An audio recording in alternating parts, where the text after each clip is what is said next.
తాకట్లో ఉన్న బంగారాన్ని విడిపించలేక వడ్డీల మీద వడ్డీలు కడుతూ ఇబ్బంది పడుతున్నారా? అయితే ఇప్పుడే సంప్రదించండి శివ గోల్డ్ కంపెనీ. మీ నమ్మకానికి మా హామీ శివ గోల్డ్ కంపెనీ. పశ్చిమాసియాలో యుద్ధ జ్వాలలు మరింత భీకరంగా ఎగసిపడుతున్నాయి. శాంతి చర్చల్లో జాప్యాన్ని నిరసిస్తూ అమెరికా ఇరాన్పై మెరుపు దాడులకు దిగింది. తోమహక్ క్షిపణులతో రాజధాని టెహ్రాన్ సమీప ప్రాంతాలపై విరుచుకుపడింది. ఇరాన్ గగనతల రక్షణ వ్యవస్థలు, సైనిక మౌలిక సదుపాయాలను ధ్వంసం చేసింది. దీనికి ప్రతిగా ఇరాన్ కూడా గల్ఫ్ దేశాలైన బహ్రెయిన్, కువైట్, జోర్డాన్లోని అమెరికా సైనిక స్థావరాలపై క్షిపణుల వర్షం కురిపించింది. హార్మూజ్ జలసంధిని పూర్తిగా మూసివేశామని ఐఆర్జీసీ ప్రకటించింది. అమెరికా సెంట్రల్ కమాండ్ నేతృత్వంలో వైమానిక దళం, నేవీ, మెరైన్స్ సంయుక్తంగా ఇరాన్లోని ప్రధాన నగరాలపై విరుచుకుపడ్డాయి. ఇరాన్ రాజధాని టెహ్రాన్, వ్యూహాత్మక రేవు పట్టణం బందర్ అబ్బాస్లలో భారీ పేలుళ్లు సంభవించాయి.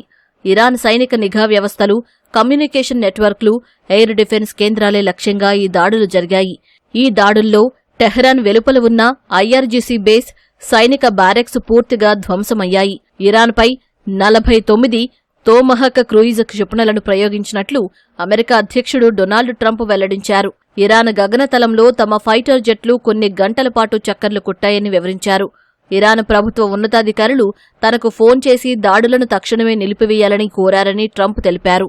ఇరాన్పై చేపట్టిన దాడులను ప్రస్తుతానికి నిలిపివేసినట్లు యుఎస్ సెంట్రల్ కమాండ్ ఎక్స్లో పోస్ట్ చేసింది.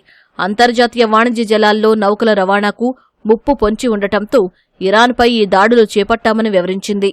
అమెరికా దాడులకు ప్రతిగా పశ్చిమాసియాలోని అగ్రరాజ్య సైనిక స్థావరాలే లక్ష్యంగా ఇరాన్ భారీగా క్షిపణులు ప్రయోగించింది. జోర్డాన్లోని అమెరికా వైమానిక స్థావరంపై దాడి జరిగింది.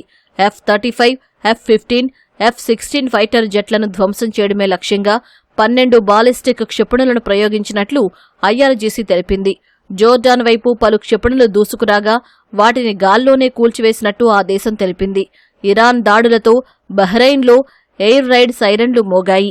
డ్రోన్ శిథిలాలు పడి 11 ఏళ్ల బాలికకు స్వల్ప గాయాలయ్యాయని బహ్రెయిన్ అంతర్గత వ్యవహారాల మంత్రిత్వ శాఖ తెలిపింది.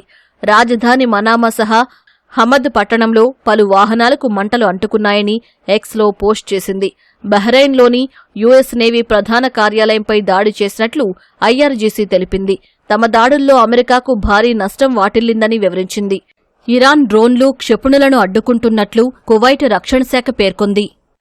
పశ్చిమాసియాలో యుద్ధం కారణంగా చమురు ధరలు పెరుగుతున్న వేళ అమెరికా సీక్రెట్ మిషన్ చేపట్టినట్టు తెలుస్తోంది. ఇరాన్ కళ్లుగప్పి రాత్రి వేళల్లో రహస్యంగా చమురు రవాణా చేసేందుకు ఈ మిషన్ను అమెరికా సైన్యం చేపట్టింది.